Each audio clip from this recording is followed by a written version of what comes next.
ብትቆርጥ ብትሰብር የተሰበረ ነገር እኮ መልሶ መጠገን አይችልም። የተሰበረ ብርጭቆ እንደሚባል ማለት ነው።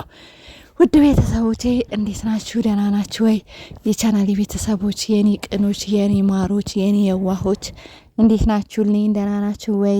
የኔ የመወዳችሁ የማከብራችሁ፣ ለቻናሌ አዲስ ከሆናችሁ ሰብስክራይብ ማድረጋችሁ እንዲሁም ቪዲዮን ስታዩ ላይክ ማድረጋችሁን እንዳትረሱ። እንግዲህ እህታችሁን አበረታቱ። እንዲሁም ሰብስክራይብ የምታረጉንም በየቀኑ ሰብስክራይብ የምታረጉኝ ውድ የኔ ቅን የሆናችሁ ቤተሰቦቼ እጅግ በጣም አመሰግናለሁ። 2000 ልገባ ትንሽ ነው የቀረኝ እና አበረታቱኝ። ሰብስክራይባችሁ እንዳይለየኝ፣ እንዲሁም ላይክ አድርጉኝ።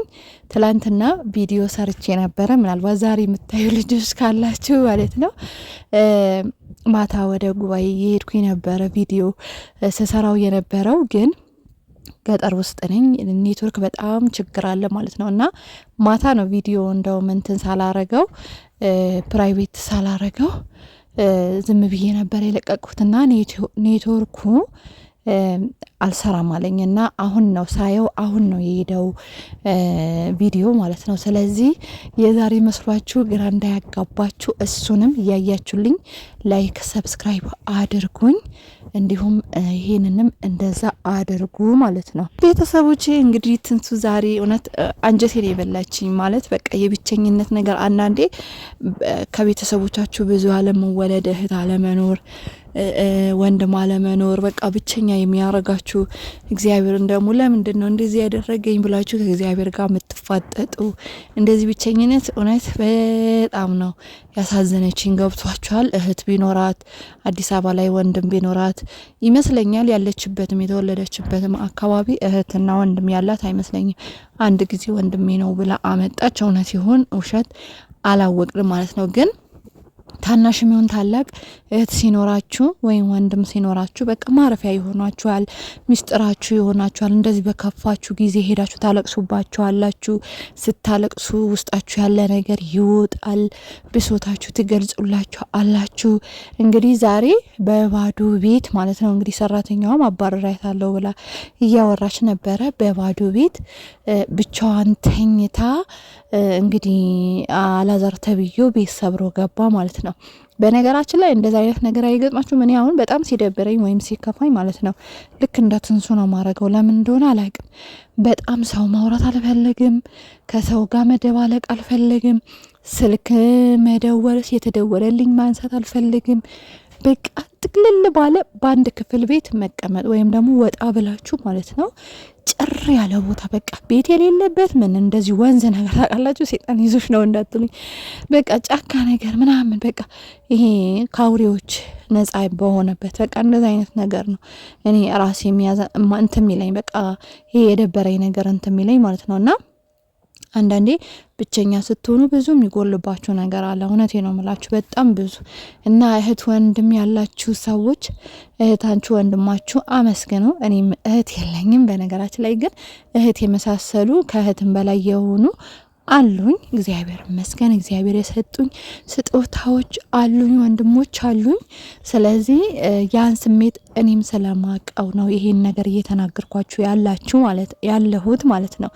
እና የኔ ውዶች የኔ ማሮች እንግዲህ አላዛር እኔ እናቱ ያው ከዚህ በፊት ድግምት እንዳሰራች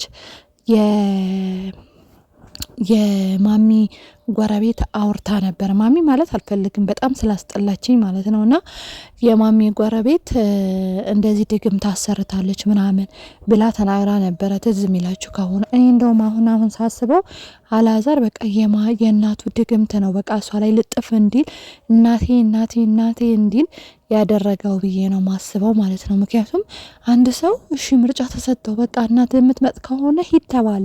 በቃ አንድ ሰው መሄድ አለበት አይደለ? ትዳሩን የሚፈልግ ከሆነ እና እናትን ተዋት አይደለም በቃ እናትን ከትዳራችን ከህይወታችን ሳይሆን ከትዳራችን አስወጣት ነው ያለችው ትንሱ ማለት ነው። ስለዚህ ትዳሩን የሚፈልግ ከሆነ አንድ ሰው ልጁ የሚፈልግ ከሆነ ለምንድን ነው ያን እናት ናት? አዎ ይገባኛል። እናት በምንም ነገር አተኳትም ግን እናታችሁ ደግሞ ለእናንተ የምታስብ ከሆነ ለእናንተ የምትጨነቅ ከሆነ ነው ቦታ የምትሰጧት። ገብታችኋል? አሁን አላዛር ሚጢጢ ልጅ ገና የዛሬ አራስ ልጅ እንደሆነ ልጄን አለቅም እንዴ! እኛ እኮ እናት አባቶቻችን ለቀውን እኮ አረብ ሀገር የማናቀው ቋንቋ የማናቅ አፋቸው ማናቅ ምግባቸው አየራቸው የማናቅ እናት አባቶቻችን እኮ ትተናቸው ሄደናል። እነሱን ትተውናል። ምን ማለት ነው ልጄን እንዴ? አሁን እኮ ይሄ የመውደድ አይመስልም። እውነት ማሚ ምሰማ ከሆነ ይሄ እኮ የፍቅር አይደለም፣ የመውደድ አይደለም፣ የቅናት ነው። እኔ አንዳንዴ እውነቴ ነው ምላችሁ፣ እንደው ይቅር ይበለኝ እግዚአብሔር አምላክ። እሷ ናት እንደምታገባው እለዋለሁ፣ ወይም ደግሞ እግዚአብሔር ይቅር ይበለኝ። ይህን ቃል መናገር አልፈልግም። ምን አገባኝ እኔ፣ ኃጢአታቸው ራሳቸው ይሁኑ። የሆነ ቃላት ልናገራችሁ ነበረ ማለት ነው። እና እንዴ ልታገባው ነው እንዴ ልጁ? እሺ አግብታው ከእሷ ጋር ልጅ ሊወልድ ነው እንግዲህ። ታውቃላችሁ ሚስት ናት ባሏ የትም ቦታ እንዳይሄድባት የምትፈልገው፣ ሌላ ሚስት እንዳያገባባት የምትፈልገው። ሚስትን ካገባባት ከሚስቱ ጋር እንድትፋታ የሚፈልገው ወይ ሚስት ናት ወይ ባል ነው እንጂ እናት ትዳሩ ጥሩ ሲሆን ትወዳለች፣ ቤቱ ጥሩ ሲሆን ትወዳለች። ትዳሩ ሲስተካከል በቃ የሱ ያማረ ህይወት ደስተኛ እንዲሆን ትለቃለች እንጂ እኔ በዚህ ልክ ልጄን አለቅም። ትላንትና አይታችኋል ቪዲዮ። እኔ ልጄን አትልቅቄ አትበሉኝ፣ ልጄን አልተውም ምናምን ነገር። መተውና መበጥበጥ እኮ ይለያያል። እውነት መተውና ትዳርን መበጥበጥ ወይም ደግሞ የሰው ህይወትን ምስቅልቅል ማውጣት ይለያያል እኮ። ይሄ እኮ እናትነት አይባልም። እኔ አንዳንዴ ሳስባት የሆነ ትልቅ ጋኔ እንዳለባት በቃ አጋንንት እንዳለባት ነው ምረዳት ማለት ነው። እንደዛ ነው ምረዳት እንጂ ጤነኛ የሆነች እናት በልጇ ላይ እንደዚህ አይነት ነገር አታረግም። አላዛር አይፈልጋትም። ካያችሁ እናቱ እንድትቀየመው አይፈልግም እሱ ማለት ነው። ግን ትዳሩ ላይም ልቡ ቆረጥ ያለው ነገር አይደለም። ትዳሩም ቆረጥ ብሎ የሚተው አይደለም። እንደገና ደግሞ እናቱም ይተው አይደለም።